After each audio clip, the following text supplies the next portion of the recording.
Okay, this question comes from the Sermon on Mark chapter 5, where Jesus casts out the demons from the demon-possessed man into the herd of pigs.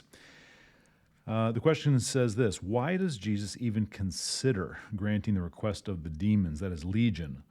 Was it just to fulfill another agenda, like removing the financial idol from the owner of the herd?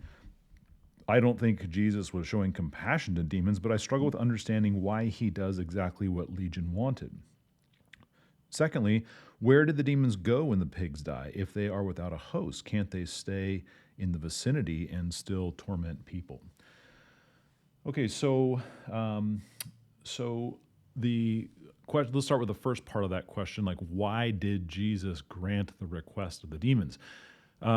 First of all, anytime we're answering a why question, it's going to be speculation. We don't know for sure. Jesus isn't here to answer the question. The Bible doesn't answer that directly. So the best we can do in these types of questions is just speculate. So that's what this is going to be. It's going to be a speculation, a guess, hopefully an educated one, but just a guess. So when I read the passage, I agree. I don't think Jesus is trying to be compassionate to demons. That's something Jesus never does. He's never compassionate to a spirit like this. But I do think that perhaps Jesus is wanting the herdsman to observe the miracle and see what happened, and his disciples for that matter. So let's just surmise, if Jesus had said, demons be gone, and that's all that happened, and the man returned to his state of mind, you might think to yourself, well, I suppose that maybe that was a miracle. I mean, maybe he just is bipolar. Maybe he has a good hour, and the next hour it's going to be a bad hour, and you're not going to know again. But I mean, this is dramatic because the demons themselves asked to go into the pigs, and when they do, the pigs go crazy and jump off the cliff. So I think the main evidence, or the main reason why Jesus does this, is simply because he wants people to see that he has power over demons, and demons are invisible. So how else could you see it other than a physical manifestation like this? So I think that makes probably the most sense, but there could be lots of reasons. Maybe Jesus also wanted to get rid of the financial idol of the herdsman. I mean, who knows? When God does one thing, he's always doing 1,000 things, and we can never know the mysteries of his perfect will. The second part of that question is good also, but it's maybe even harder to answer. What happens to the demons after the pigs die?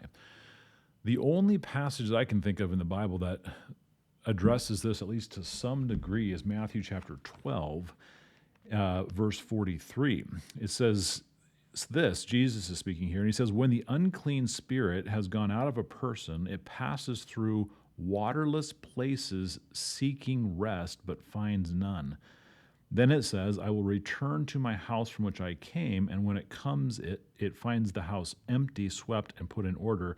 Then it goes and brings with it 7 other spirits more evil than itself, and they enter and dwell there, and the last state of the person is worse than the first. So it will also be with this generation.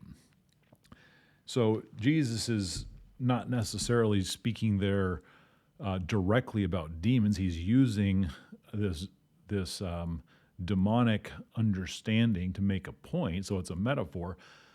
But perhaps we could draw some principles from this, or some truths about the spiritual realm. The passage at least seems to indicate that, yes, there is a sense in which demons wander without hosts, maybe looking for someone. Do they need permission? All these questions are really unknowable questions. But that's not the focus of the text, but it's an interesting curiosity. What happens? Don't know. Don't know what happens.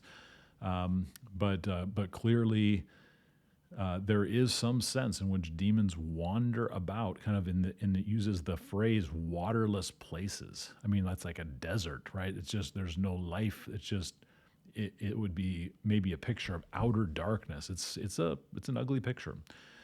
So that's hopefully a little bit of insight there, but we're asking tough questions that the Bible doesn't address a lot of these questions as deeply as we'd like them to.